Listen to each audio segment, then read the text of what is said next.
নমস্কার বন্ধুরা, আশা করি আপনারা সবাই ভালো আছেন। তো বন্ধুরা দেখতে পাচ্ছেন এখানে আমি একটা নিয়েছি কিন্তু মৃগেল মাছ। তো মাছটাকে কাটা হয়েছে দুইভাবে, যার জন্য এইভাবে সাজিয়েছি। তো দেখতে পাচ্ছেন তো এই মৃগেল মাছ দিয়ে কিন্তু একটা দারুণ রেসিপি তৈরি হবে। তো অবশ্যই বলবো বন্ধুরা স্কিপ না করে সঙ্গে থেকে পুরো ভিডিওটা দেখবেন। তো দেখতে পাচ্ছেন এখানে আমি একটা নিয়েছি সিলভার কড়াই, আর এখানে দিয়ে দিলাম সর্ষের তেল। আর অন্যদিকে আমি বসিয়েছি লোহার কড়াই, আর এখানেও আমি দিয়ে দিলাম সর্ষের তেল। তো দুদিকেই একই সঙ্গে রান্না হবে। তো কিভাবে রান্নাটা হবে তো অবশ্যই দেখে নেওয়া যাক। তো এখানে দেখতে পাচ্ছেন আলু নিয়েছি। তো এখানে আমি 2-3টের মতো আলু কিন্তু নিয়েছি কেটে, তো ফালা করে, তারপর এইভাবে লম্বা করে চির করে নিয়েছি। আর একটা পেঁয়াজ, আর এখানে আমি 4টে কিন্তু লঙ্কা দিয়ে দেবো। তো বন্ধুরা দেখতে পাচ্ছেন এখানে কড়াইয়ে তেলটাও গরম হয়ে এসেছে। তো এখন কিন্তু আমি পেঁয়াজ আর যে লঙ্কা আছে সেটা কিন্তু আগে দিলাম না, না দিয়ে আমি আলুটাকে ভেজে নেব। তো দেখতে পাচ্ছেন তো এখানে কিন্তু আলুটা আমি আর নামাবো না, একসঙ্গে রান্না করব। তো কিভাবে রান্না করব অবশ্যই বলবো, স্কিপ না করে সঙ্গে থেকে পুরো ভিডিওটা দেখুন।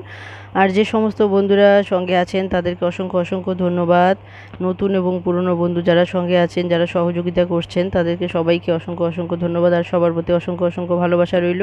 আর যারা নতুন দেখছেন, যারা এখনও বন্ধু হননি, তাদের অবশ্যই বলবো বন্ধু হয়ে পাশে থাকবেন, কারণ আপনাদের একটা সাবস্ক্রাইব, একটা লাইক কিন্তু আমাদেরকে অনেক উৎসাহিত করে নতুন নতুন ভিডিও নিয়ে আসার জন্য। তো অবশ্যই বলবো বন্ধুরা আপনারা কিন্তু সাবস্ক্রাইব করতে ভুলবেন না।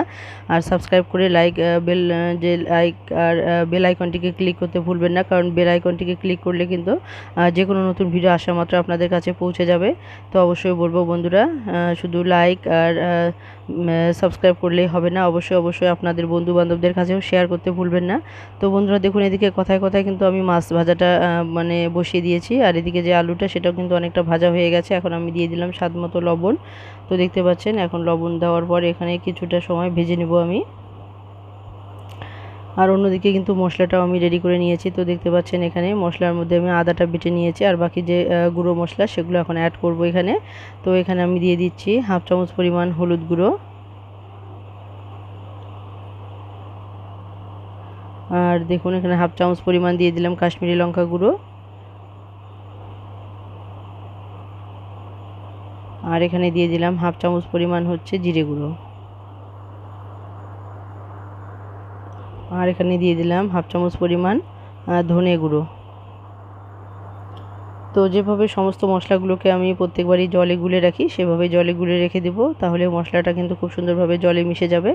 আর এদিকে দেখুন এদিকে আলুগুলো কিন্তু ভাজা হয়ে গেছে। আমি কিন্তু এখানে কোনো রকম হলুদ ব্যবহার করিনি।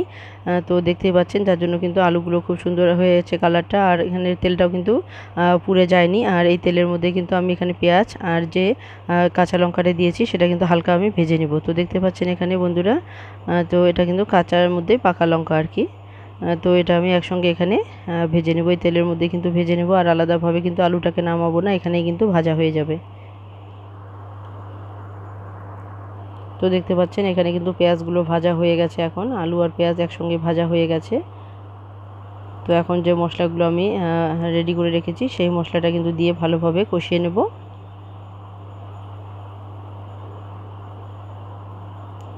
তো যে সমস্ত বন্ধুরা দেখছেন অবশ্যই বলবো পুরো ভিডিওটা দেখবেন স্কিপ না করে। তো অবশ্যই বলবো সবাই সবার পাশে থাকুন, এভাবে সহযোগিতা করুন, তাহলে দেখবেন আমরা সবাইকে সহযোগিতা করলে সবাই কিন্তু আমরা সুন্দরভাবে এগিয়ে যেতে পারবো। তো অবশ্যই বলবো প্রত্যেক বন্ধুই পাশাপাশি থাকবেন, আর সবাই সহযোগিতা করবেন। কেউ যদি কোনো দিন নাও আসতে পারে আপনাদের তো পরিবারে, তাহলেও কোনো মানে ভুল ত্রুটি ধরবেন না, কারণ মানে হতে পারে সমাজ মানে সংসারে অনেক কাজের ঝামেলায় হয়তোবা অনেকেই সময় দিতে পারে না, হয়তোবা কোনো দিন মিসও হতে পারে। তো অবশ্যই বলবো যে এতে কেউ রাগ করবেন না। তো সবাই চেষ্টা করবেন সবাইকে সাপোর্ট করার। তো অবশ্যই এভাবে যদি পরস্পরকে সাপোর্ট করেন তাহলে দেখবেন খুব সুন্দরভাবেই কিন্তু আমরা এগিয়ে যেতে পারবো।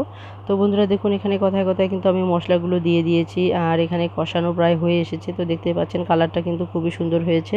তো এইভাবে যদি রান্না করা যায় তাহলে যে কোনো রেসিপি কিন্তু খুব সুন্দর হয় কালারটা দেখতে, আর কালারটা যদি দেখতে সুন্দর হয় তাহলে কিন্তু খেতেও ভালো লাগে আর মজাদার হয়, আর দেখতেও ভালো লাগে আর খেতেও ভালো লাগে। তো অবশ্যই বলবো বন্ধুরা আমার এই রেসিপিটা আপনাদের যদি ভালো লেগে থাকে তাহলে অবশ্যই একবার ট্রাই করে দেখবেন। আশা করি করি আপনাদেরও এইরকম করে রান্না করলে খেতে ভালো লাগবে। তো বন্ধুরা দেখুন এখানে কষানো হয়ে গেছে, আর এখন আমি দিয়ে দিলাম ঝোলের জল। তো যে পরিমাণ ঝোল করব সে আন্দাজ মতো আমি লবণ দিয়ে দিয়েছি, আর এখন আমি ঝোলের জলটাও দিলাম। আর এখানে ঝোলের যে জলটা দিয়েছি তো সেটাকে ভালোভাবে ফুটিয়ে নেব। তো ঝোলের জল দেওয়ার পর সেটাকে যদি 5-7 মিনিট ভালোভাবে ফুটিয়ে নেওয়া যায় তাহলে কিন্তু সেই ঝোলের যে স্বাদ সেটা কিন্তু অনেকটাই বেড়ে যায়। তো এখানে আমি কিন্তু ভালোভাবে আগে ফুটিয়ে নেব। তো দেখুন এখানে কিন্তু 5-7 মিনিটের মতো ভালোভাবে ঝোলের জলটাকে আমি কিন্তু ফুটিয়ে নিয়েছি। তো দেখতে পাচ্ছেন।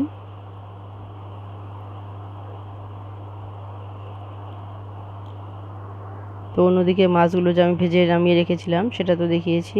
তো এখন আমি ভাজা মাছগুলো দিয়ে দেবো, এক এক করে ভাজা মাছগুলো দিয়ে দেবো। আর ভাজা মাছগুলো দেওয়ার পরেও কিন্তু আমি 2 মিনিটের মতো একটুখানি জাল করে নেব, তাহলে কিন্তু এর স্বাদটা অনেকটাই বেড়ে যাবে। তো বন্ধুরা আমার এই রেসিপিটা আপনাদের কেমন লাগলো অবশ্যই কমেন্টে জানাতে ভুলবেন না। আর যে সমস্ত বন্ধুরা সঙ্গে আছেন সবাইকে অসংখ্য অসংখ্য ধন্যবাদ। তো এভাবেই সবসময় পাশে থাকবেন আর ফুল ওয়াশ করার চেষ্টা করবেন।